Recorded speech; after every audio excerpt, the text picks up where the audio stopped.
Hello, everyone, and thank you for tuning in to Wowhead Weekly number 60. 60 episodes, Perk. I can't even believe it. I know. We have tons of stuff to talk about today. Obviously, the Legion Alpha is live, and some people are playing it when it's usable. So we're going to be talking about Legion Alpha stuff, some updates to Wowhead, as well as some stuff coming in the future of World of Warcraft before Legion comes out. But before we get into all of that, I would like to introduce my lovely co-host, Wowhead site manager, Perculia. Hey everyone, I've been super busy with the Legion Alpha, and I can't wait to talk about all these new features on Wowhead and all the stuff we've been writing and doing every day on the site. So yeah, let's just jump into the basics. Legion Alpha has begun, it's been playable, and since the last show we've had 2 alpha builds. One was just the first Demon Hunter starting area, it was very short, and the second one has a ton more stuff. So yeah. Yeah, it was, I thought it was a little It's still very early. It's a little bit unpolished, but still a lot of fun. Yeah, just a tad. That was a very nice way to word that, because I've been in a lot of Blizzard betas and alphas and stuff, and I was very surprised at how rough everything still is. Like, it is very clearly an alpha. Like, I feel like when we were in the tech alpha of something like Heroes of the Storm, it was like, this doesn't play like an alpha. This plays like a beta. It's so good. Like, there's no reason this should be an alpha. But you get into Legion Alpha right now, and it is like unpainted stuff, untextured stuff. I think the best bug I found was that I fell off High Mountain trying to take a picture of this dramatic view, and I died in Suramar, which is an open, and because it's not open, there's no graveyard, but because I died there, I had my ghost, so I'm just trapped in this unfinished zone, being like, oh, this is a nice looking town and building. Legion Purgatory. I think my favorite one is if you take the old Dalaran portal, it just drops you like 100 feet. Like, if you take the portal, it kind of leads to nowhere, and I love that. It's very funny. Yeah. Of course, the Demon Hunter starting area was the first thing that was available in the alpha, which we have videos of. And do you have any thoughts on this perk, on the Demon Hunter starting there's area? 2 areas. One is Mardoom, which is when you as a Demon Hunter around the Burning Crusade are going on a dangerous mission. And then the second is when you're awoken from Vault of the Wardens after you've been trapped, 10 years later. Yeah. And, I think that the zones look really cool. They're very, Fel, and Vault of the Wardens is, corrupted Night Elf appearances, and some lore characters show up. But I want to see more of why Demon Hunters were considered outcasts and why they, took this dramatic choice, because, they're not regarded highly by sort of Night Elf or Blood Elf culture in general. They're just, separate, and there's a lot of sacrifices involved. And I felt like I was just seeing the badass moments of my character. They were very heroic. You don't see them, because I feel like they're almost like, what would you call someone who's kind of like a chaotic neutral, I guess? Like, they don't really come across in the lore as being much of a hero or a villain, but they definitely seem pretty heroic. Like, oh, we have to fight the Legion, and we're going to do all these great things, and we're going to, And it reminded me of Death Knights, how, as a Death Knight, when you go into the main city, everyone's throwing food at you, and then you get pardoned. But there wasn't any similar thing, like, oh, my character's in Dalaran, and people are just talking to me. It should be like, oh, is this person... It should be more of a sense that people are feeling weird that you've decided to be a Demon Hunter, but they're going to put up with you because you have this unique... ability, but I just felt like I didn't get any of that tension or idea that they're meant to be sort of lonely exiles. Now, I tried to continue on my Demon Hunter the day that the second wave of Alpha first was out, and the portal was still broken. I couldn't get through it. But so I started again from scratch, and that's how I was able to get to Vault of the Wardens. Okay, all right. So I must have to do that, because I did. That was one of the first things I did, was log in to see if I could finish up that experience. Now, what... You said that you travel 10 years into the future, because that catches you up with the current timeline. Yeah, I guess minor spoilers. The whole thing is spoilers. But basically, in Vault of the Wardens, it's, you've been trapped by Maiev. This is, you're now in the current timeline, no longer Burning Crusade.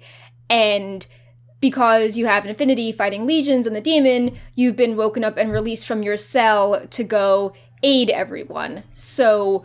you gain your Fel power back, you grab your Warglaives, you rescue other trapped Demon Hunters, and what was really cool, so I guess more major spoilers, so you actually see, spoilers. So we've already seen the cinematic where Gul'dan was trying to free Illidan. We saw that at Gamescom, but now in this cutscene we see that Cordana with her, new Fel model is also assisting him. and they disappear into a portal, and Maev jumps after them.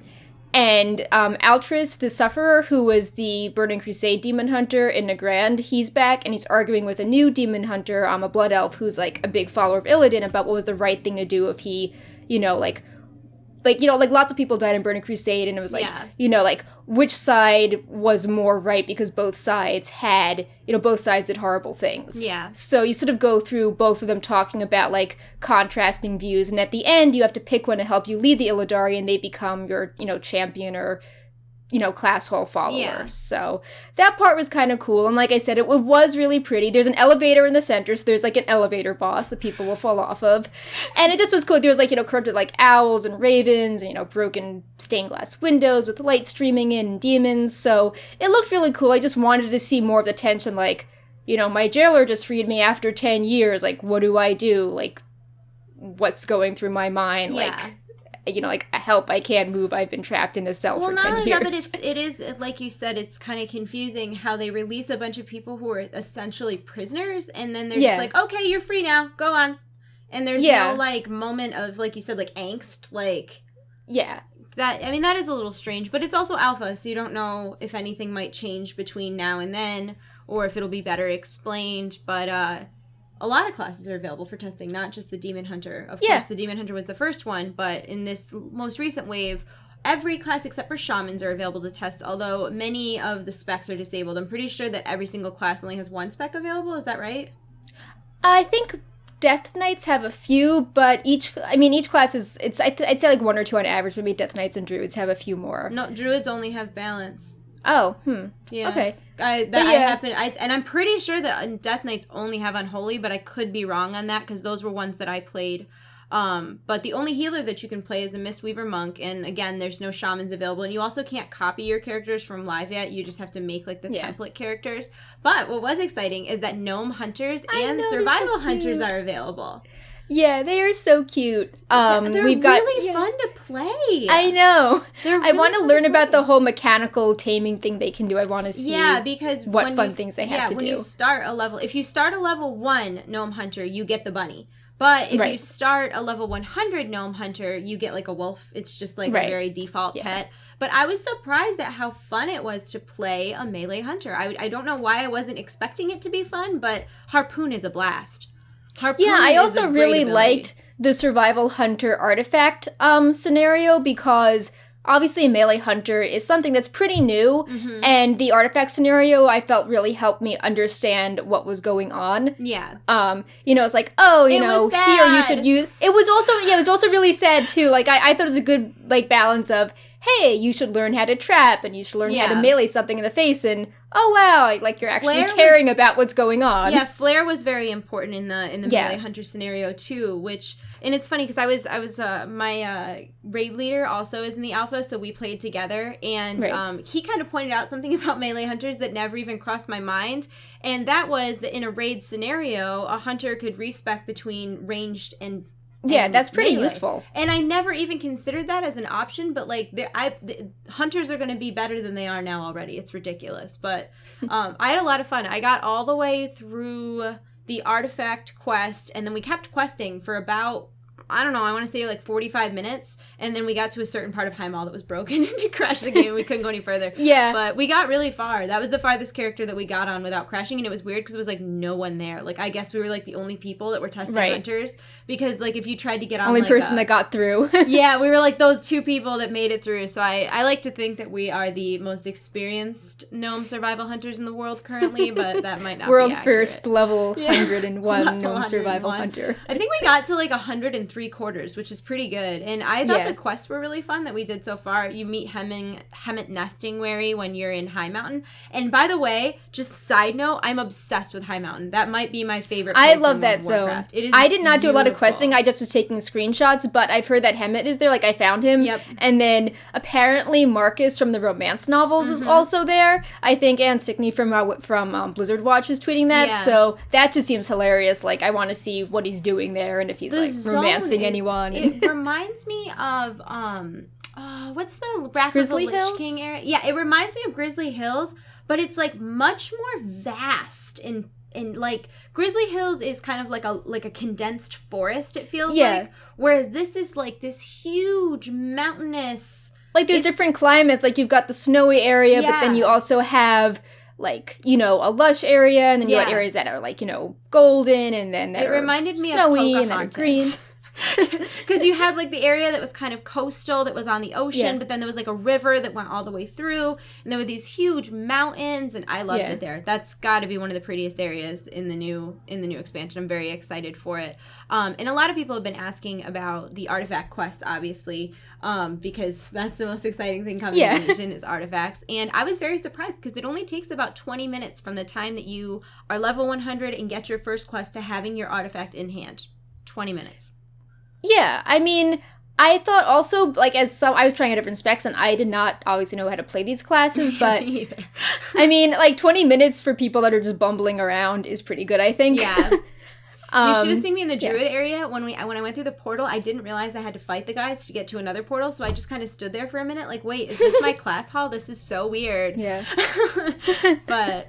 I was surprised that it's only about 20 minutes and you get your artifact, and then you get right into questing wherever you choose to quest, which I think the natural thing to do is to quest where your order hall is at first, but you're not bound to that. You can go to whatever zone that you want. I did quite a bit of questing in High Mountain, and you can get that artifact power pretty quickly. It costs 100 artifact power to do a...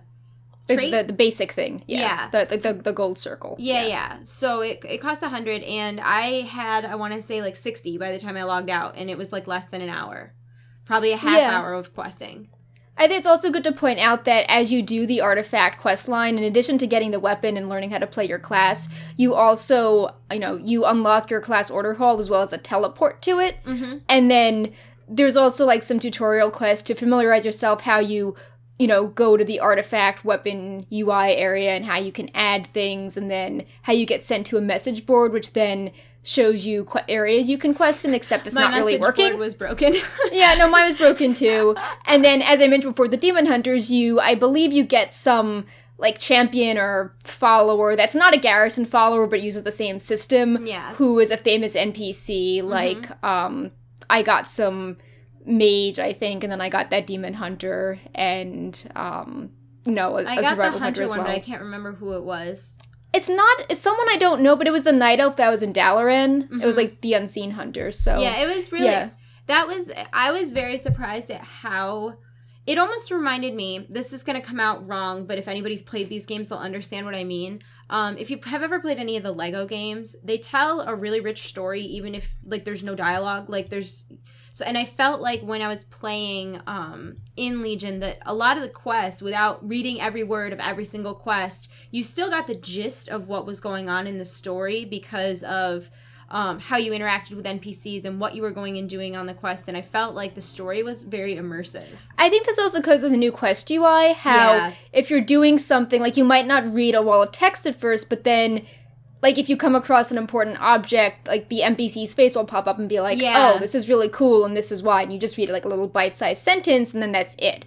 And so I think really that's better, too. Like, I don't know, and this was something we did when we were playing the alpha the first wave around, but there's a part of the Demon Hunter questline where you have to make a choice between killing yourself or killing another demon I remember hunter. That. Yeah, that was cool. And if you kill the other demon hunter, it's fine. Like, you just go on with your questline. But if you choose to kill yourself, you go to, like, this death area where Illidan gives you a personal pep talk about killing yourself. And just stuff like that is really cool, and I feel like we haven't seen much of, like, if you make different choices, different things happen. Exactly, like the Demon Hunter thing, how at one point I'm breaking up this duel between the two Demon Hunters that are assisting me, and then it's like, well, you have to pick one to help you. And of course the other person gets really upset, and it's like, well... like, I feel really bad I have to pick one. Like, can't they just get along? I think it's really cool, though, that they've included stuff like that where you actually can make choices. I mean, are they enormously huge to the story? No, but does it still feel like your experience in the game is more personal? Yes. So, speaking of more personal things, too, it's... another good thing about the artifact quest line is that you hear different parts of the general Legion story in each quest, so it's interesting for alts, and it's not the same experience, on all your alts. Like, I think that makes it feel a lot more personal. How with, like, survival hunters, you'll see, like, you'll bond with a few characters and see, like, for some people, you see, like, one character die in your scenario. There's a lot of character deaths going on. There's a lot of death. It's sad times. yeah, it's very sad times. But it's not the same deaths. Yeah, so. I do think it's really cool because I feel like one of the things I did really like about Warlords of Draenor is that you would have your profession quests, where even if you were questing with someone else, you'll have a quest in the same area, but you'll have to go off and do it real quick while they wait. And that was a very miniature version of kind of what we're getting in Legion, where everybody really is having their own unique experience, because there are these quests where they're completely catered to your class and then your spec as well, because each spec has a different artifact quest line. And then even the relics are all different because, like, you know, as we'll get to at the calculator, like, relics can buff certain traits, so you can still have some personality, like, oh, I really like this type of ability, so I'll get the relic that will buff this thing. Yeah. Or, like, the color of your weapon as well, and, it feels a lot more distinctive, which is always a good thing. It feels a lot more personal, and I really like it. Now, Dalaran, of course, is the main city that is in Legion, and I was surprised at how similar it was to the Dalaran that we saw. Yeah, I didn't mind, though. I mean, I feel like Dalaran was a city that was done really well and people really loved it, so I agree. They try to, like, make it a high-definition version of Dalaran without, you know, destroying what people really liked about Dalaran. I wasn't necessarily off-put, I was just surprised when I logged in and I was like, whoa, I know this place. The biggest difference, obviously, is that, and I took a picture of this, is that in the middle of Dalaran, there is this enormous tower. And that kind of used to be like a town square type center where there would be the monuments and the memorials if the Lich King was down. But now there's this massive tower, and it's so hilariously unfinished right now, but I cannot wait to see what it is like when it's all done. Because right now, if you go through some of the doors, they just lead to absolutely nothing. Like, you just get to a wall, and some of the portals, there's like a big portal room in the bottom, and all the portals take you to class-related places. It's not like, in the past, we've gotten portals to main cities, Stormwind. Yeah, and they're still in the Alliance and Horde areas, but it's nice that there's like a central area that takes you to like more offbeat places. Yeah, more offbeat places, and like I said, this is where I took the portal to Old Dalaran, like Alteric? Hillsbrad, yeah. And you just fall. Right. And then you have to hearth. There's nowhere you can go. You're just in this giant pit of nothing. But, I mean, that's sort of part of testing in alpha. I mean, what are you going to do? But I'm really, really excited to see what happens with that tower and what it's going to look like and what it's going to be. Again, that portal room has places. There's portals to Karazhan and Wormrest Temple. There's Old Dalaran, and there's a few. Yeah, I mean, it's just like convenient places to other continents. Yeah. Can't wait to see what sports gonna look like when it's finished. I know. I'm really excited about that. But there were some updates around, like you had said, there was like new updated furniture in some of the buildings. I know they had lights that you could turn on and off, stuff like that. Yeah, so one of the things that really stood out is that there's this cool new archaeology building in the profession area, and it has fun archaeology items lying around, like a sarcophagus that looks like it's from Uldum. So that was just kind of cool. And then there was the Obliteratum area by the Forge area, which is, you know, you destroy things and you get this material, and then the material can boost the item level of your crafted gear. And another really cute update was the pet store is still there, and they have new things to sell, and in addition, all of the garrison battle pet vendors have moved there, so you don't have to go back to your garrison, you can just buy stuff with pet charms there, and as we'll get to with battle pets, there are new pet tamers that use pet charms, so you don't have to worry about going back to your garrison at all. Yeah, it's so strange how we spent this whole expansion I know. Building up our garrison and doing all these garrison-related things, and now, like, you just are never gonna go back there ever again. Sad times. You know what would be neat, though, is if they still made it so that you could use your garrison as your home base if you chose, and then maybe your garrison, instead of having a portal to War Spirit, had a portal to Dalaran. Yeah, that would be good. I mean, you still have your special garrison Hearthstone, so you can get there easily. It just would be nice if you could, get out of it quickly. Yeah. So, of course, the Rogue Class Hall is in Dalaran. It's in the Underbelly, and it's funny because everywhere else, like, no one can go in the Underbelly right now, and you can only go through this one door if you're a rogue and you're on the quest. But it's funny because you have to pick lock to open it. Yeah, you were talking about all the things that you explored in Dalaran, but Dalaran was like crashing me, and I think a lot of it had to do with Windows 10 because a lot of things are not compatible with Windows 10. But I could only run counterclockwise in Dalaran. If I ran clockwise, I'd is pretty funny. Game. Yeah, so I like love hearing your experiences in Dalaran because I didn't get to see all those things because Dalaran was like death zone for me. I had to get out of there as soon as I could. But we did get down to the rogue area, and it is so cool. I was happier than I thought. Like, so you can still, if you're a normal person, if you're not a rogue, you can get to part of the underbelly, but the area that had like cantrips and crows and like that extra bank, that's all been partitioned off. And there's all sorts of cool NPCs on there, like, Grifta from Shatreth is there, Granny Smith, from Really Really Questing is there, Vanessa Van Cleef is there, Garona is there.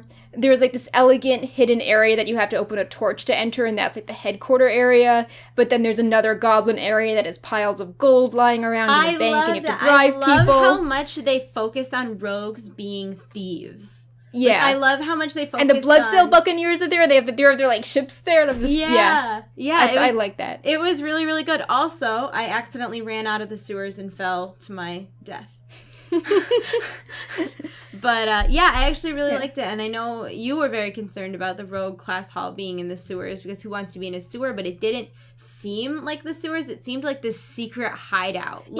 Especially I really like the room how the actual room with the artifact is like, it's very elegant, and there's like, bookcases, and there's a bard in a corner playing songs. Yeah. And to get out of it, you have to turn a torch or something, and it's not super obvious. So it did feel like a very, like, elegant hideaway in some parts. It just felt very much like a secret lair. Like, as opposed to, like, the sewers, it felt very much like this...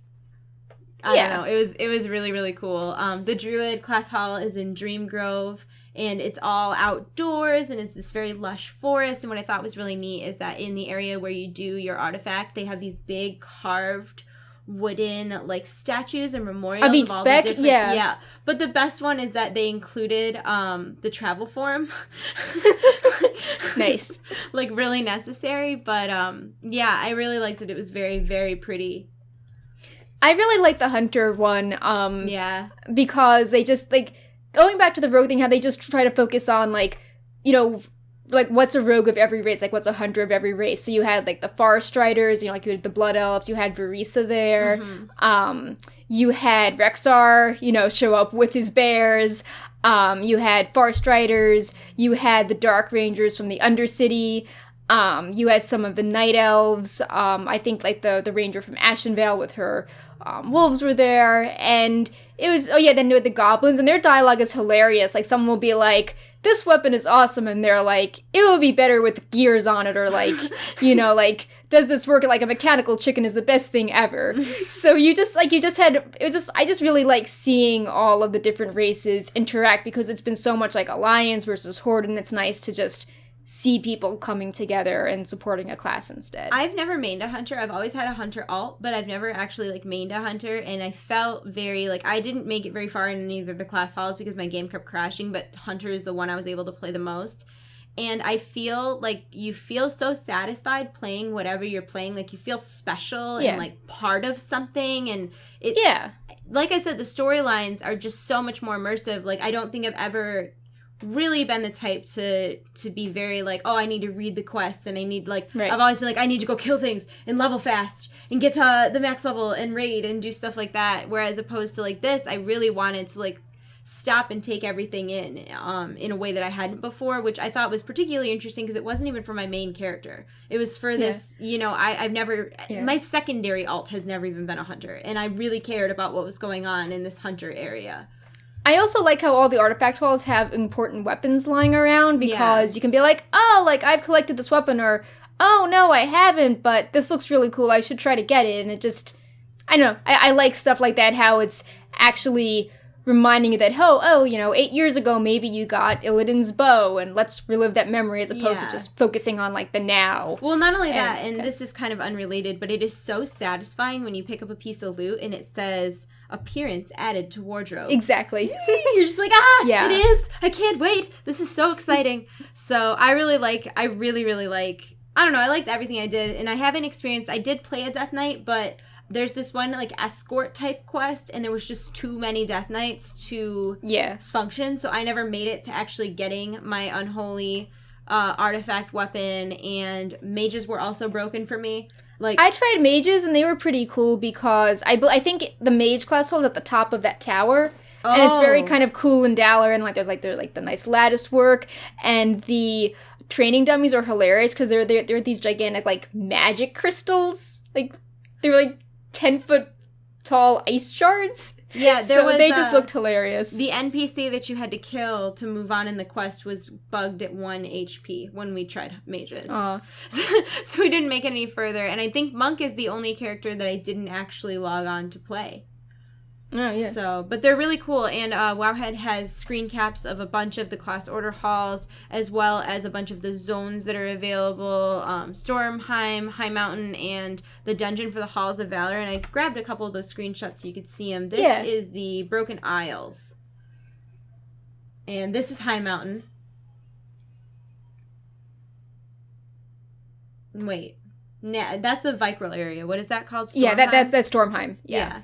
So, yeah, there's a ton. I only grabbed a couple because I just picked one from each batch because there are literally like 100 screenshots on Wowhead. So it's definitely worth checking out if that's the kind of thing that you're interested in, which I assume if you're watching this, it's the kind of thing you're interested in. We'll also have more videos up when things are more stable, as well as, like, little write-ups going more in depth about each artifact quest line. Like, we have all the quests in our database now, so we'll, put, like, little lists together and write out any interesting dialogue options that we'll come across. Absolutely, and we'll be putting up videos and stuff, too. There's already, I think we're almost up to date on all the artifacts. We might be missing, like, one. Not sure, I'd have to go back and look, but bunch of the artifacts are on Wowhead. I've been uploading models. I've got like 9 more to upload tonight. So we've been trying to keep up. Excellent. So that if you don't have alpha access, you're still being able to see a lot of the content. And as soon as the zones are a little more stable and polished, I'll be doing flyover videos of all of the zones so that you can see them. And so it's pretty cool. Can we talk about the wardrobe UI? Yeah, we should talk about something. I didn't take a serious. screen cap of this, and I should have. But the wardrobe UI is amazing. It is so great. Yeah. You can just scroll through all these things, and even if you don't have an item, you can see what it looks like on your character. It's sort of like, I don't know if any of you guys use the add-on Mogget, but it's very similar to that. It's very similar to Heavily Mogget, inspired. But it's in-game, and it's so great. And now I'm not entirely positive how it works, because there is an option if you've collected an item, you just right-click it, and it says, like, use this appearance. So I don't think you're even going to need to go to the transmogrifier anymore to transmog. Yeah, it seems pretty early. Like, I have seen transmog NPCs in Dalaran, but I think it's too early to say. But, I mean, it like, the UI looks so cool. Like, just, I think there's that progress bar that tells you to collect more appearances, and that's so addicting. I know. I really can't wait to be able to copy characters over. Like, my paladin, for instance, again, this is a character I've never mained before, but my main goal on my paladin has always been to get transmogs, because I feel like paladins have some of the best options in the game. And I have so much collected on my paladin, it's insane. And I cannot wait to be able to go over and, like, have my everything imported. And I'm under the assumption that, doesn't it give you the rewards for any quests that you've completed? Yeah. That's amazing. Even the ones you didn't select. I know. I need a minute. So I'm so excited about that. I don't even know how to react to how exciting that is, because I feel like that's been a big complaint for people over the years. Is like, there are these items that you can only get from one quest, and they did the quest before transmog. Or even with toys, like, we'll get to that in a few, but it's like, oh, like, this thing is now a toy. Well, good thing I threw that out. They're giving them back to you? No, I just meant that, like, whenever they announce, like, or like, the macabre marionette's now a toy, people are like, oh, I didn't hold on to that, like, stuff like that. Yeah, well, and it's one of those things where it's like, if you didn't have the bag space before, and it wasn't a toy, then, like, what are you gonna do? But it is really exciting that with the wardrobe UI, you will get all of the items for all of the quests that you completed to add and to the additional wardrobe. Filters are in for the tabard, shirt, and weapon enchants. So, they are already in. You can already play around with that. And the UI looks really nice. Like, it's very visual. It's not like a wall of text. No. It looks pretty so much like the Wowhead gallery view, how there's, like, little models of everything. Yeah.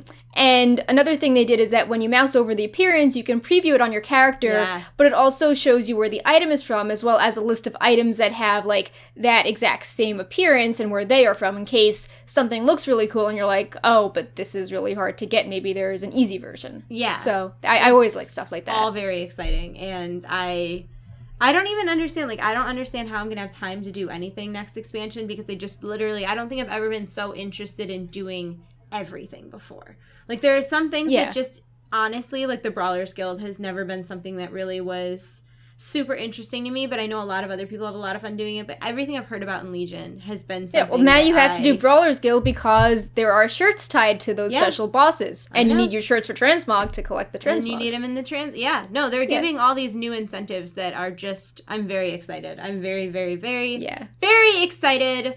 Also, there's a bunch of new battle pets in the journal in Legion Alpha. So exciting. And there are 9 Grandmaster Tamers in, they're just scattered around. I think I found the High Mountain one. Yeah.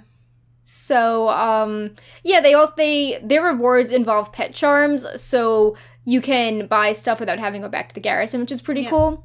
And if you just go to, like, legion.wowhead.com/battle-pets, you'll see all the new pets. But we found pets from Wild Battles and all Legion zones. Dalaran, Professions, Enchanting has some pets this time, which is cool. Quests and vendors. And I put together a list of some of the pets I thought had really cool sort of descriptions and flavor text, so maybe you can just, like, go back and forth and read them, because I thought it was neat how they put some effort and fun into it. Oh, absolutely. And I love, even the names of them are really cute. Like, there's the Veil Flitter, which the flavor text is Veil Flitter normally have incredibly long lifespans. That was until people found they could use them for battle pets. And then there's the Fel Piglet. Even piglets are not safe from the Legion's corruption, although this one seems harmless enough. So cute. I can't wait to see that. Yeah. The knockoff Blingtron. Why do I feel like gnomes are involved in this? Don't want to break the bank on that new robot? Have a little helper at half the cost. Come down to Goblin Experimental Engineering Corporation and put in your order. All sales are final. I knew goblins or gnomes were involved in that. Then there is the Ashmaw Cub, which is from the quest Adopting the Adorable. And it's this little guy has had a rough start at life. Be sure to take good care of him. Aww. So I want to give the little bear a hug now, and I will probably feel really sad about his quest line whenever I find it. Then there's also the Alarmo Bot, which is for sale. Slightly used Alarmo Bot, rebuilt and refurbished. Still annoying. So yeah, those are just a few. Like we said, there are many more. You can find them if you go to the Legion version of Wowhead and search the Battle Pet database, and we've also highlighted some in articles as well. Cool. There's also the Encounter Journal, which I did not explore much of because I was too busy actually trying to get characters to work. Is that something that you took any time checking out?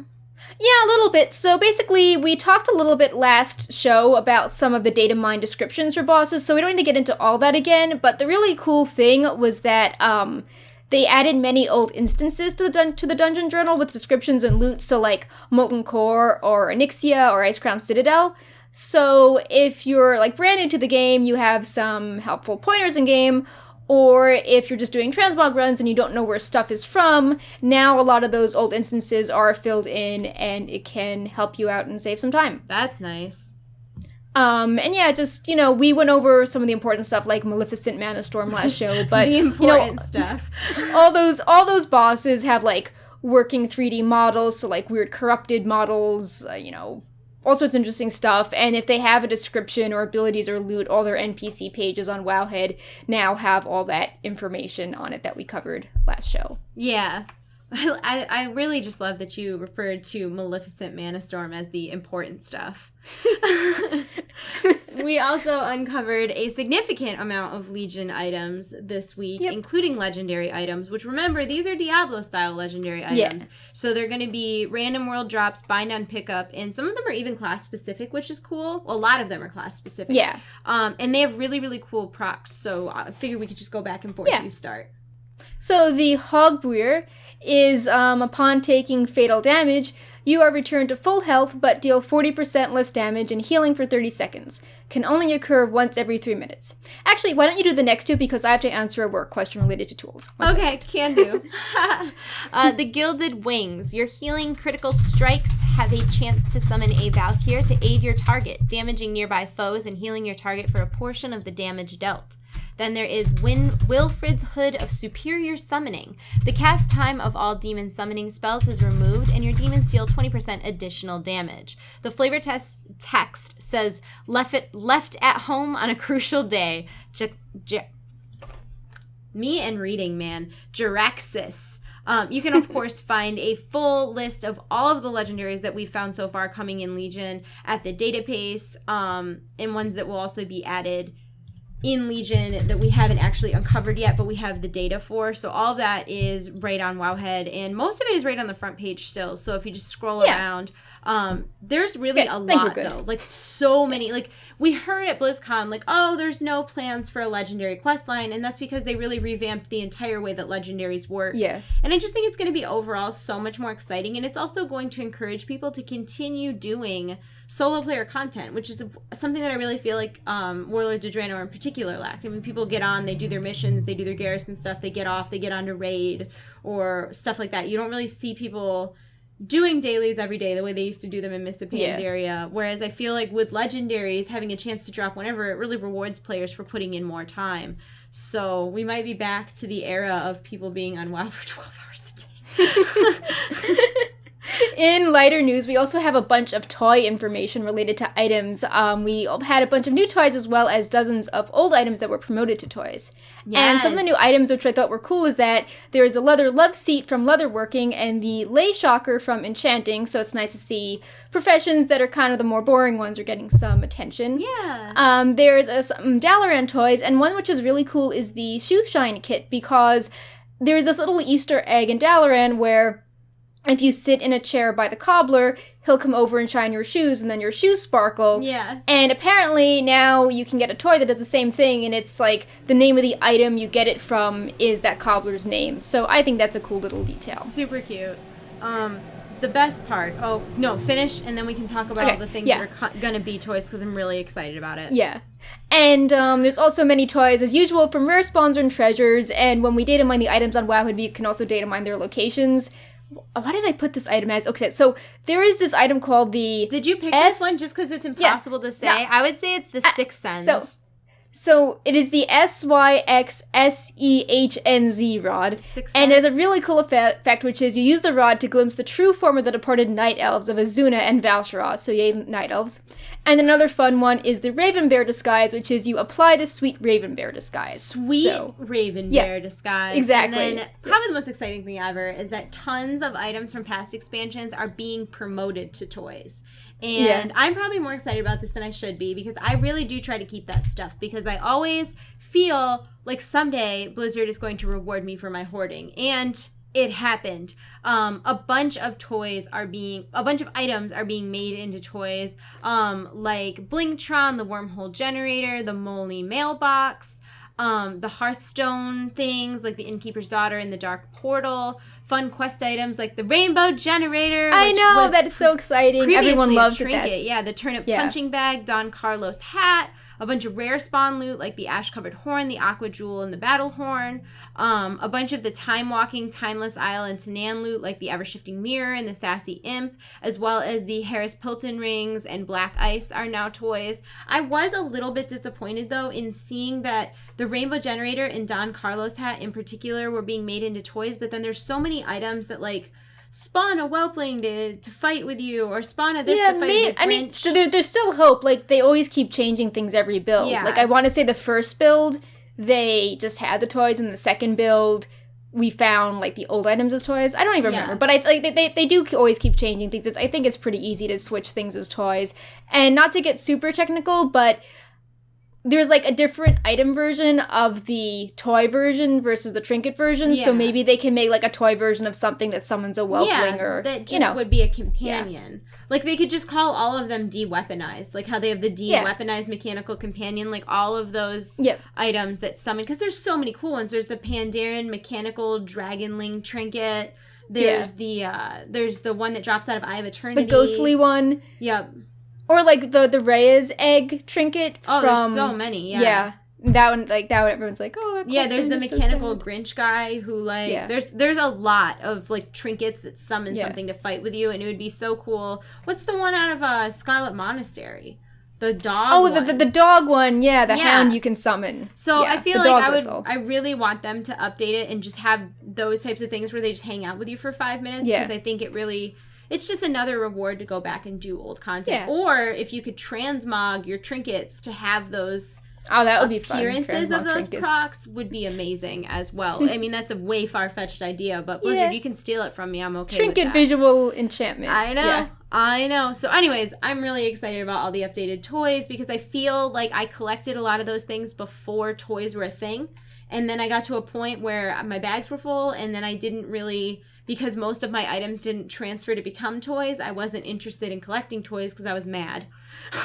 Yeah, it's also like, I feel a lot of people were very excited for the toy box, and then a lot of items got cut from the toy box, so people are like, well, I still have these items in my bag, so I feel like the toy box didn't catch on as much as, Bouncer Battle Pets for collecting, but maybe with a wider assortment of items that can be toys, it will get more people hyped There's about a lot of gear, too, that's showing up in the wardrobe that I would have thought they would have made it a toy before a wardrobe, and now I want to know how that works. Like, are we going to... Like, the bunny ears stick out to me. Yeah. Bunny ears can't be transmogged right now.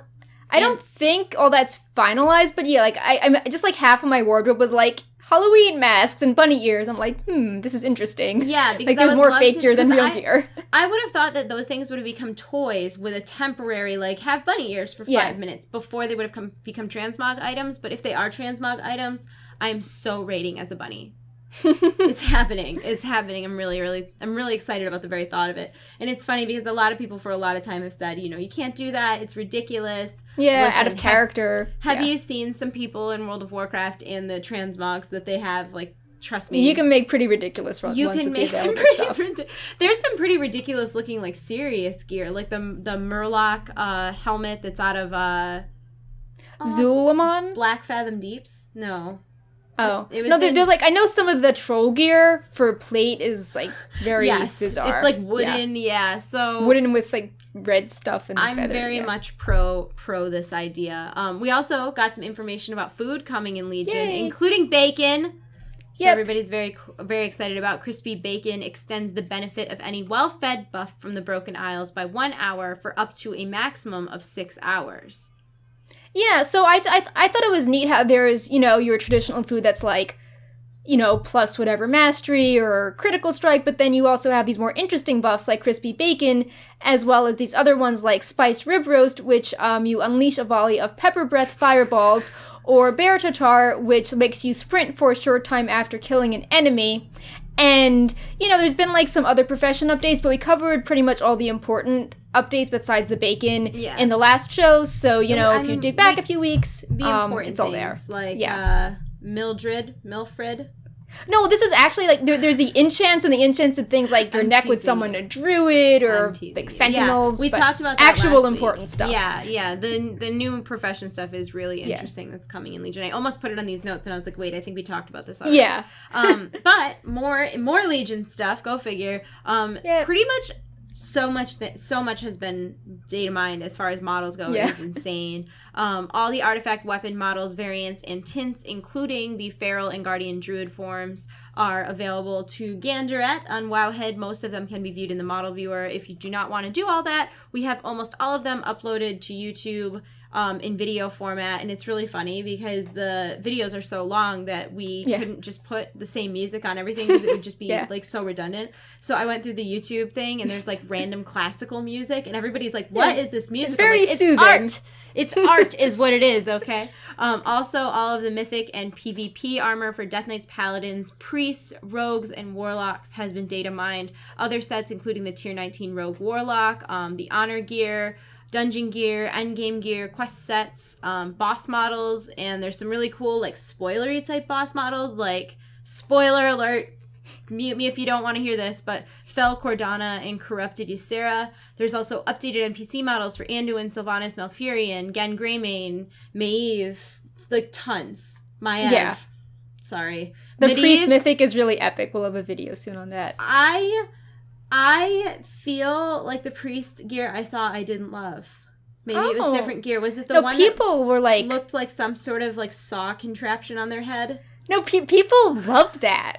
Like, I don't know, but people were looked all like a torture over it. device. It was very scary. Death Knight was very cool because it looked like the Lich King's helm. Yeah, a lot of the gear was really cool, and I feel like that was another thing that a lot of people in Warlords, and I didn't see a lot of, this gear is amazing, whereas, like you said, people are really reacting positively to a lot of the models. It just feels like a lot of care was put into this expansion as even far as... like the dungeon or endgame people, it was like some trivial stuff. People were like, oh my god, the cloth set has a lowered hood, like I can wear a hat that's not totally over my head, like I can, you know, it looks natural, so. Yeah, no, there's a lot of cool stuff. Like I said, it just feels like a lot of care was put into this expansion with the models and the quests and the stories. Also, a lot of the older and low-res NPCs, as well as like little critters and stuff like that, got updates. And I took some videos. I have 9 more of these to upload tonight, and that's like that's a tip of the iceberg. I'm scared of how many model viewer videos I have. But this one is the Murlocs, which, by the way, are the most terrifying and somehow adorable things ever. Like, they're so muscly and their eyes are so blinky. I don't know, man. I wouldn't want that thing coming at me. And it's nice because we have all the colors, too. Like, this is obviously the classic green. Here is the white guy. His name's Turkey, right? Turkey's the white guy? Yeah, that's Turkey. I don't think the pets are getting updated, but, like, Turkey in the wild would get Turkey in the wild turkeys. Yeah. Here's the blue one with the purple butt. I don't know, man. I don't think I've ever been, like, creeped out by Murlocs, but this video made me creeped out. I feel creeped out. Look at the orange guy. Oh, look at his blinky eyes. Wait till you see it. Hold on. The Murghoul is coming up. The Murghoul is a beastie-looking guy. Look at... Oh, my God. That is so ugly. Look at the scale detail on his butt, because that's what we need. I know. Because that's what we need. Then also, Whelplings were uploaded. That video is going to go up tomorrow, and these are the bunnies. Maybe my favorite. I love the bunnies. So...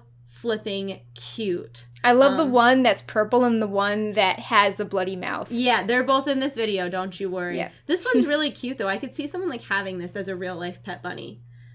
Really, really cute with this little I came across them in High Mountain, and I'm like, I saw you before on the model viewer. You're so cute. I want to pet you. This is the all-white one. They really just did a good job, like, smoothing out the textures, and the fur looks much more detailed, and there's a lot more, like, shading and dynamic lighting involved. And, I like how every bunny model got it. Yeah, like Dark Moon Rabbit.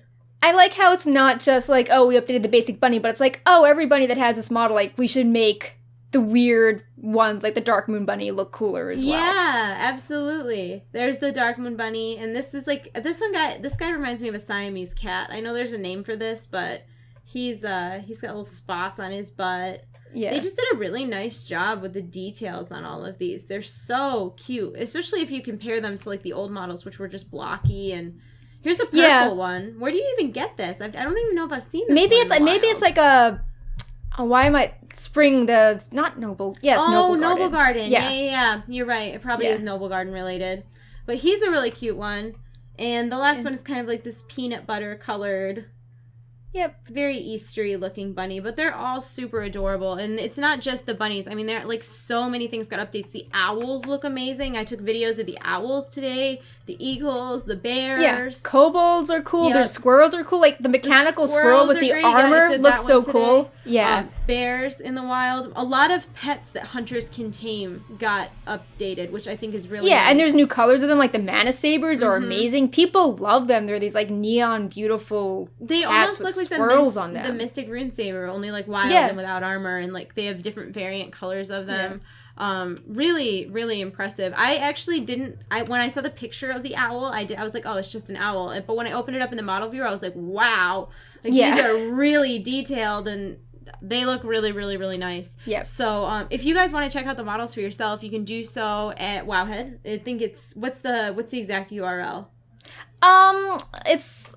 I don't remember the news post, but like if you go to any NPC page, like if you type in the word Murloc and you open up any Murloc page, like you will see that Murloc in the View 3D button. Yeah, so it's really nice. And we're uploading video. Well, I'm uploading videos constantly. I think I've already done 5 or 6, and I've got 9 more filmed. And I'm just going to be filming them in mass. I just don't want to we had a lot of stuff updated today, so I didn't want to, oversaturate the YouTube channel. But if you're looking for any models and you don't feel like going to the model viewer, just check out our YouTube channel, subscribe to it. I've also been uploading a lot of them directly to Facebook, because then it's easier to share it with your friends if that's what you would like to do. And wait, are we talking about this yet?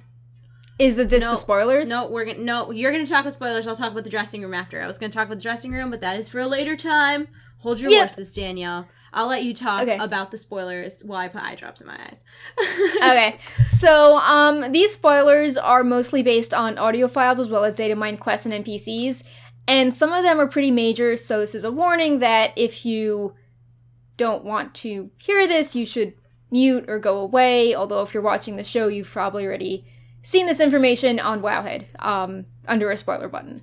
So, the really, really big news is that apparently Varian dies and Anduin is the king of Stormwind.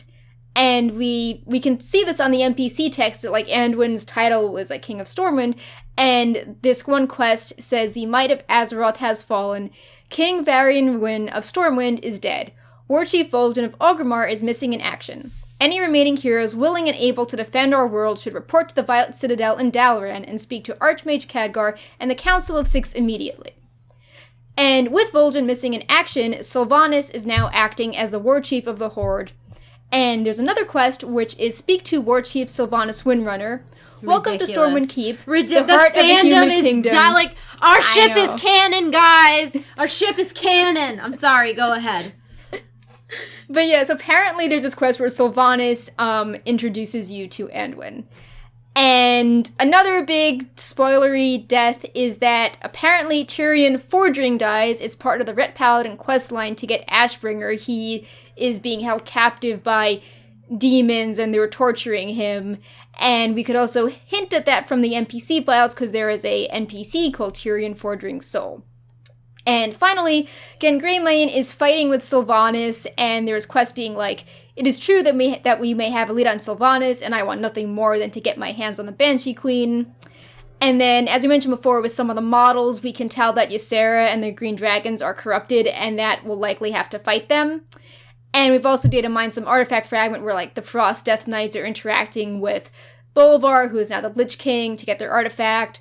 And we also data mined a ton of NPCs that suggest some flashbacks in quests like Kalia Menethil, King Magni Bronzebeard, Bolvar in his human form, General Turalyon, so lots of potential things. Of course, it's subject to change. If you look at the Warlords Alpha, what was playable at PAX East it was really different than what actually was on live. So, yeah, make of this what you will. Stuff is subject to change. I don't think Varian will come back from the dead, but maybe some of the other more minor things will be tweaked. Who knows? I can't handle any of this. I feel like this is the meatiest, packed with, every named lore character ever expansion. And I seriously cannot wait for BlizzCon next year for the red shirt guy to just, put everyone in their place about how ridiculous all of this is. Be like, wait, how is all of this possible? I need to know, because I also need to know. But I think it's really exciting that everyone in every class is going to have these big interactions with these big lore characters. And I think a lot of people are really excited about Sylvanas being acting war chief, even though we have no idea what's happening to Vol'jin, and he's probably going to die. Everybody, that seems to be the theme of this expansion. It's like Game of Thrones. George R.R. Martin has taken over Chris Metzen's spot, just murdering everyone. Do you love this character? Because they're dead now. Anyways, Wowhead stuff. The Legion Talent Calculator is live, which is very cool perk. Yep. We have so many tools. We have so many tools. Now, you can see your PvE and your PvP talent, correct? Yeah, so the Legion Talent Calculator, that shows your core talents in Legion, and you hold on to them into PvP, so I didn't want to, call it PvE, even though it, mostly is for PvE. Yeah. Just to be, like, nitpicky. So it's, like, this is the one that shows you your main talent ranks and, like, what you get with your specialization. And it updates automatically every data build, so you can easily see what's changed for your spec. Like, has a really nice UI. Mm-hmm. And we made some modifications because perks are removed and major glyphs are removed, and minor glyphs no longer have a limit of 3, so we, like, you know, tweaked how that all looked based on... Whoa, I didn't know that. Yeah, it's this like... Is news to me. You can't have 2 of the same, you can't have 2 glyphs modifying one, but you can, like, you can, let's, like, collect all the minor glyphs and stick them on spells. That's very exciting. Yeah. There's a lot of cool, like transformation-y sort of, like, you look different now. Your pets look different now. You can do these cool things. Like, mages have the arcane affinity language and the shamans talent. have the little elemental pets. Yeah. That's all very fun. I didn't know that. I couldn't figure out in alpha how to make my glyphs come up at all. Because they weren't next to talents like they are now. I don't even know where they are. I'll find them. We also added a little, like, type of new guide we're trying out for the talent calculator. So if you go to the Legion talent calculator, there's a little prompt on the right-hand side to create a guide. And basically, when you hit that and you've already have your talent selected, this nice UI pops up that prompts you to enter something about each talent choice that you've picked. And, you know, maybe if you find this really cool build in the alpha, you can write up why it's useful. Like, we've had submissions where people are like, these are just abilities that fit, like, the fantasy of a certain type of protection paladin, and I'm going to explain why underneath. Or other people will say, hey, I think all these have, like, really good synergy, and I'll explain why. So it looks, it's a bit more polished looking than the general type of guides users can make on Wowhead, and we've gotten a lot of them, and it looks really cool. So, you know, inviting people to try it out, and yeah, but that was just, like, our first calculator, like, you know, 2 weeks ago. We've had a lot of other things since then. Yeah. We also made a PvP talent calc, like you mentioned, which is just, like, for the max level PvP honor system. And what's neat about this is that you unlock your talents differently. So there's the 6 or 7 rows, but based on your honor level, more of the row lights up. So we show on the calculator that you have to be, like, level 50 if you want the talent at the far right, or, like, level 25 if you want the middle one. Mm-hmm. So those talents are in addition to your regular Legion talents and specs. Gotcha. So, yep. So yeah, you can talk about this one now. Okay, so Perk asked me to do this morning, and then I did it. It is the Wowhead Legion dressing room, which now includes demon hunters in all different customizations. Their blindfolds, their tattoos, their horn style, and you can see all the different, like, blood elf female, blood elf male, night elf female, night elf male. And it's really neat that you can already start to, like, get the look and feel of what your character might be like, and being able to see all the different customizations, and it works really well. One of the things I did notice is that if you've been on Wowhead, like, any time in the past, 6 months, you need to clear your cache before these new changes will show up. But once you clear your cache, it, like, reduces almost all the lag, and, like, you can go through all the different stuff, and it's really fun to play around with. So definitely worth checking out. You can also see things like the new monk animation when you're idle. Instead of holding your staff upside down on your back, you hold it, like, I keep calling it a hobo stick because I don't know what else to call it, and that's what it reminds me of, but you kind of rest it on your shoulder, which I think is a really nice way to show the use of, like, a polearm type staff that you're actually using in combat, since many people who use staves for combat are not actually hitting anybody with their staff. Like, a mage is not beating someone with their staff, you know? So I really like that. You can also go in and customize, like, gnome hunters. You can see, like, a gnome in all hunter gear. And there's actually a giveaway going on. You link your customized demon hunter on which post? It's on the post introducing the dressing room. Gotcha. It's, like, one of the top posts. Yeah, so if you follow Wowhead on Facebook, I've linked that on the video as well. So, and you just link your customized demon hunter for a chance to win Bright Paw. Yep. And you can check that out yourself at legion.wowhead.com/dressing-room. Also, we probably should have put the artifact trait and relic calculator up one, but that's okay. Yeah, tell us about it, Perk. I can talk about this. It just went live a few hours ago. So we now have an artifact calculator up for all of the data mined weapons, and it supports both all the known traits and relics. So for traits, you can select your traits, and because all the traits are really new and unfamiliar, we've put a summary of all the traits you've selected at the bottom of the calculator for easy reference. And traits can have different ranks, so we also show the ranks and, like, you know, the different values and how your spells get more powerful when you have higher ranks as well. Mm-hmm. And because we've replicated the in-game trait order, you can follow a few paths from your core trait. You can't, like, click all around and select traits. That's not how it works in-game. Yeah. So we've tried to replicate the correct branching as well. And relics are really cool. Like, I learned something new today working on the calculator. So we knew that relics modify your weapon in interesting ways, and they can give your traits more ranks to make them more powerful. Mm-hmm. But we learned that with the calculator that certain relics buff certain traits. It's not like, oh, I can stick this extra rank anywhere. It's, oh, you know, if, for example, you have the Veil Shadow Frost relic applied to the Frost Mage weapon, the ability Let It Go now has 4 ranks maximum, up from 3 ranks. And that's the only one it can modify. It's never gonna end. Yep. So, to show that on the site, we have the relic icons and the menus at the top of the calculator, and you click on that, you select the relic you want from the drop-down, and when you select the relic, it will light up which trait it affects, so that's an easy way you can tell, or if you're like, oh my god, 20 relics, which do I choose? You can mouse over and see what affects it on the calculator. Yeah. So, yeah, we spent a lot of time on that. In the first build, we posted a raw list of the artifact traits, but we wanted to hold off on putting the calculator live until we could, you know, get some more refinement and figure out how you can, you know, correctly choose the traits in the order and, like, make sure we're actually showing the right value for each trait at each rank. Without seeing an order, without seeing what limitations you have, it's a little misleading.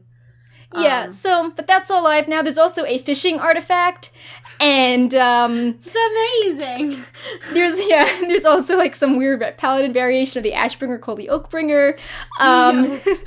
But yeah, we'll keep refining this as time, you know, goes on. But we're really just happy to have that up there and for people to use that, and yeah, I'm excited about how the relics interact. Like, when we data mine the relics, I'm like, oh, these all seem really boring. They just add +1 to a trait. And then I'm like, oh, but it's like specific traits. This is suddenly a lot more interesting because it's like, oh, I want this specific one to buff this ability, and it's not just everyone's going to have the exact same artifact weapon. Like, someone could put all their relics into one ability they really like, and that could be like rank 6 and really awesome, or someone else could, you know, put a trait into like a more like utility or RP thing if they wanted to. Yeah. Now, we were just talking a minute ago about how if you enter the dressing room contest, you can win Pepe. Brightpaw. I just called him Pepe. This is your fault. Sad. You just invaded my brain. Everything is Pepe. Pepe is love. Brightpaw is available now. It is a battle pet, obviously, and until December 31st, 100% of the adoption fee will be donated to Make-A-Wish, and Blizzard has raised tens of millions of dollars for Make-A-Wish with these pet things, donation things, so it's definitely worth the purchase. It's going to a great cause, and check out the video that Blizzard put out promoting this.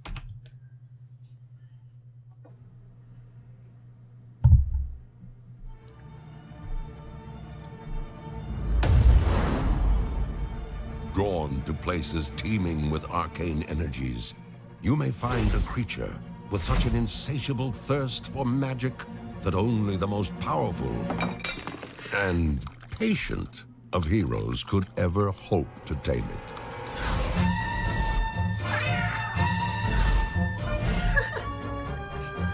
So cute. Pepe is sad. Pepe does not like No matter the dangers you face in your brave adventures, Brightpaw will stay by your side. More or less. World of Warcraft, Brightpaw Pet. That is the cutest hype video ever. I love how many internet memes they referenced in that. Like the cat when they're like peeking the camera around the boxes on the Deathwing ship. And, like, the cat gets closer and closer, and then, like, him being on the little, like, motor scooter thing is, like, the cat that rides the Roomba. Really, really cute. Also, Brightpaw eats Pepe. Pepe is very sad. Pepe does not like the video. I posted this picture to my Twitter of I was holding Brightpaw in my lap because that's a thing, how cats can sit in your lap as battle pets in game. Yeah. If you missed that, you can do that. So I'm holding Brightpaw, and then I've got Pepe with the plate helmet on my head, and it's like, I'm trying to make the two of them get along, but I don't know. Pepe is a little sad. So But we will take care of I Pepe. put Pepe on my Christmas tree this year. He's my tree topper. Aw, Yeah, that and is so I cute. got a little Yay, hat, Pepe. a little Santa hat that fits him, and I sewed it on his head, so I have like a festive holiday winter veil Pepe, and he's sitting Next on top time of we my talk tree. about class changes, I'm gonna bring up my series of Pepe images of Pepe dressed up Yes! as every class finishes. So we're gonna be Amazing. like, shadow priests are nerfed, and it will be like little Pepe with his little like So good. tentacle No, my hat favorite on. one that you did was the like masters of flora and fauna alike. Druid Pepe. So good. So good. If you guys don't follow Perk on Twitter, you're missing out because she posts some of the most amazing Pepe pictures ever. I think your pinned tweet is still that picture of Pepe in front of the religious protesters at BlizzCon. Pepe's giving them a side eye, and in the background there's like the Bolvar people, and it's very like religious iconography. Like it's sort of like the Holy Trinity, and Pepe's in the center, and he looks giant with the perspective. So good. So good. So anyways, if you want to get yourself your very own Bright Paw, you can do so anytime, but I would recommend doing it before December 31st. So And it's now giftable too. Yeah, it's giftable too, and 100% of the adoption fee, which is $10, goes to Make-A-Wish. So really, it's like donating $10 to Make-A-Wish, and you get a free WoW pet. It's a really great cause, and it's a really cute pet, and he's got a lot of really cute details. And if you have the Mystic Rune Saber, you pretty much have to get him. You don't even have a choice. Exactly. Or if you're planning on getting one of those hunter pets. Mana sabers? Yep. Yeah, he'd look really great with the mana sabers, but definitely worth it. Also, right now, World of Warcraft is on sale for 75% off through January 4th. That includes the World of Warcraft, every expansion except Warlords of Draenor, which is only $5, which is crazy. It's kind of upsetting as somebody who paid full price every over the years. expansion. Yeah. Every single expansion ever plus vanilla is $4.99. If you want Warlords of Draenor, right now it's on sale for $12.49. And do keep in mind that Warlords of Draenor is going to include a level 90 boost. Yeah, and it's also really good for if you're just like dual boxing, recruit a friend, and you're like, I really want that mount, but I don't have friends, so that's my I will get a problem. second account. I have that problem. Also, this isn't WoW related, but I still wanted to mention it. Everything is on sale right now in Heroes of the Storm through December 8th. All heroes, mounts, and skins are 50% off. There is a 360-day stim pack that is only available during the sale, and it's like a really reasonable price. I want to say it's like $100 or $120, which is really, really cheap in comparison to what it would be if you were to buy all those separately. Then there is a second chance bundle with holiday themed items, including Winterveil Jaina, Great Father Winter Rhaegar, the Reindeer mount, the Nazibra mount, and the Lunar Tiger mount, as well as the Magic Carpet mount. I bought that bundle. I wanted the reindeer, and it was like a really good price. It was only $20 for like all of that stuff, so I definitely bought that. Also, still keeping on Blizzard sales that aren't WoW, StarCraft 2, Wings of Liberty, and Heart of the Swarm are both 50% off through December 8th, so that's only $9.99 each. And the new Nova thing, the new Nova missions are half off now too. I think they're like nice. $12.49 or $14.99. I just saw that today when I was like in the Blizzard store. So definitely check those out. The Arena Skirmish event is live until Monday, and remember, this is a way to get 500 Valor. In my opinion, it's totally not worth doing. And they really, 10 wins is too much. That's asking way too much of people who don't PvP. I win approximately 1 in 15, and that's the time that somebody disconnects. Yeah, but there are lots of other ways to get Valor, so... Yeah, don't do it. Yeah. It's not worth it. It's not worth it at all. But you can go through all the mythic dungeons if you have a full group in less than 2 hours, so it's definitely good Way to get more your fun. Valor. But what's exciting is that Wednesday is the beginning of Outland time walking, and remember, Magister's Terrace is added this time around. Also, you can get that Infinite Time Reaver. It's a personal loot drop off of anything, and you'll be able to get 500 Valor. So... for completing your weekly quest. And it has my favorite item ever, which is the ever-shifting mirror, because that opens up, portals between areas, the same area in Outland and Draenor, so you can go back and forth, and it's a really nice way to teleport, but it's also cool to see how the environment has changed over the years, Frostfire Ridge versus Blade Edge is very different, or, your garrison in Shadowmoon, which is super pretty, is, on top of, a Legion area in Burning Crusade. Yeah. It's cool too that item that you just mentioned, the ever-shifting mirror, that's one of the items that's going to be a toy in Legion, so it's definitely in Legion, so it's definitely worth getting because it will go in your toy box. But on top of that, if you are in a pickle in a Burning Crusade area or in a Legion area, you can use that in combat to get away. Yeah. Which I think is really cool and a very underrated function of that item. And then we're going to talk a little bit about Wintervale, which is coming up. Yeah, Blizzard previewed it a little bit, so... Yeah, this would be a good time if anybody has any questions. We usually try to answer 3 to 5 questions, so now would be a good time to ask those in chat while we talk about Wintervale. So, I'll let you talk about it a little bit while I grab questions as they come in. Sure. Yeah, so Blizzard always does their little, preview of the month with holidays coming up, and Wintervale starts on December 16th, and it's just good to know about in advance because people travel over the holidays, but this actually has a lot of new stuff, so if you can, try to make time to budget for it. A new pet that's known is Grumpling. A new toy is a red wooden sled that your battle pets can sit on, which is super cute. There are also new toys as presents, the Crash and Thrashin' Flamer controller and Crash and Thrashin' Killdozer, which are from... They're part of the Iron Armada series in Tanan Jungle, but they're also, they fill out the set, and you can get a meta achievement if you have all of the toys. There's a new mount, the Minion of Grumpus, which matches the Grumpling. Yep. Not sure where that's from yet, just maybe you have to kill the Grinch, or maybe there's some other thing I don't know about. There is a snowblower with the effect to create a snowstorm. There is a yellow snowball, which sounds very gross. There is a the worst kind of snowball. Yep. There is a weapon illusion called Winter's Grasp, which is, something that you want to hold on to if weapon enchants are a transmog thing in Legion. There is a pug disguise, the Merry Munchkin costume, which sounds adorable. There are new consumables. The Fizzy Apple Cider is more interesting this year. It increases your gathering rate. And like Hollow's End, there are garrison decorations, including the Ball of Tangled Lights, imported trees, little helpers, festive outfits, and an old box of decorations. So if this works anything like Hollow's End, it's likely going to mean that you do dailies to get these things, you can collect all of them, you can put them in your garrison anytime, and maybe a few of them will be tied to acquiring some of the new toys. Like for Hollow's End, there was that spider that dropped the toy, and there was the brew person who sold the different brews. So, do you have some questions? Yeah. I don't know how we get the new mount from Wintervale yet, I'm sorry. We don't know. Quiz TIC asked how to get the new Minion of Grampus mount from Wintervale, and that is not released information yet. Do you have any speculation? So, either you have to kill that Grinch for the daily. Yep. Or it'll be a personal drop, or maybe something with the garrison. I was thinking maybe it would be a rare present. That could be. Or maybe there'll be a boss in your garrison you have to kill, the spider, but a mount seems too big to tie to that. Yeah, a mount seems pretty intense to tie to that. It would also be cool, and they don't do this right now, but it would be cool if they did holiday missions for your garrison.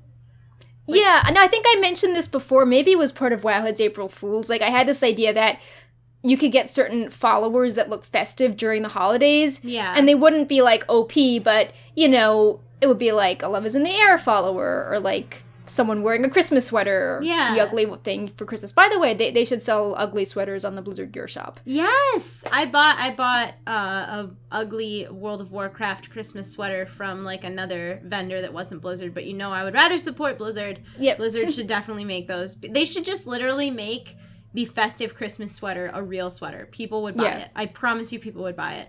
The next question that we got is from Crouching Tiger 168, and it says, if you have Warlords of Draenor and Legion, do you get both the 90 and level 100 boost if you haven't used them? I think you do, because they're two separate things. Yeah. So I also think that Blizzard CS has been answering some questions about this as well, because when Legion came available last month, I remember a lot of people were asking about this sort of thing. Another question just came in. Is there any further information in regards to what will not be nerfed in Warlords of Draenor Garrison when Legion comes out? And we don't really know anything about that yet, as far as gold missions, or if missions will stop entirely, or if you'll still be able to farm materials for old stuff with your garrison buildings. Yeah, we don't really know that if you get a boosted character, you get a garrison that's kind of advanced with a decent number of followers. So that's pretty cool. I also noticed that when you log into Legion Alpha, there's a little text that'll pop up that'll say Garrison already learned, or Garrison already acquired, and it's it's very, it could very easily miss it, but it makes me feel like you might have to have a garrison in order to do something in Legion, whether it's something you actually use or if it's just background tech, or maybe it's just weird alpha text that shouldn't be coming up. But yeah, I also want to clarify that when we've talked in the show about acquiring champions or followers, like, we're calling them followers because they use the same tech as a follower, and like when you learn them you get the little follower message, but it's not like your garrison mission table is coming to Legion, or that you can use these new champions or followers on Draenor missions. Like, no. The garrison, it's done. It's its own thing. It's in the corner. These are very separate. Yeah. But I think that about wraps up what we had to talk about today. So I guess I'll do our thank yous. Yeah. I would first like to thank everybody who followed us today. It's really satisfying for Perk and I to see that little follow message pop up. Yeah, that was fun. By next week, I'll have all of the subscriber stuff set up as well. And I'll have a noise for when subscribers subscribe. It won't be like huge and annoying, just so that we can make sure we say thank you to you, because we really do appreciate everybody who follows us and watches the podcast and subscribes. Remember, if you do subscribe, you get access to emotes that you can use anywhere on Twitch, and the more subscribers we get, the more emotes that we can get. So definitely thank you so much to everybody who does that. Pepe likes the Pepe emote. Yeah, it's the best emote. We also upload all of our Wowhead weekly VODs to our YouTube channel, youtube.com/wowhead, so you can subscribe to us there and check out anything that you missed. We also are uploading a ton of videos there, including models of all of the artifacts, NPC models, critter models, if there's new animations that are coming, sounds. We have a lot of sound spoilers, as well as like just general like flavor type sounds. So we really are active on our YouTube channel. The last like week has been like 5 videos a day minimum. It's crazy. Yeah. So we do a lot of that kind of stuff. And I also want to take a moment to thank everybody who checks out Wowhead, doesn't use ad block, and to our Wowhead Premium users. Wowhead Premium, of course, is a monthly subscription to Wowhead, and it removes all ads. It allows you to customize certain things on your toolbar. You can track quests, you get a special color when you're talking in the comments, and it helps out Wowhead directly. So yeah, thank you to everybody who follows us and watches us and uses our services. Thank you. And be sure to keep an eye on Wowhead, because we're constantly updating it with new information as it comes in. Perk doesn't even sleep anymore.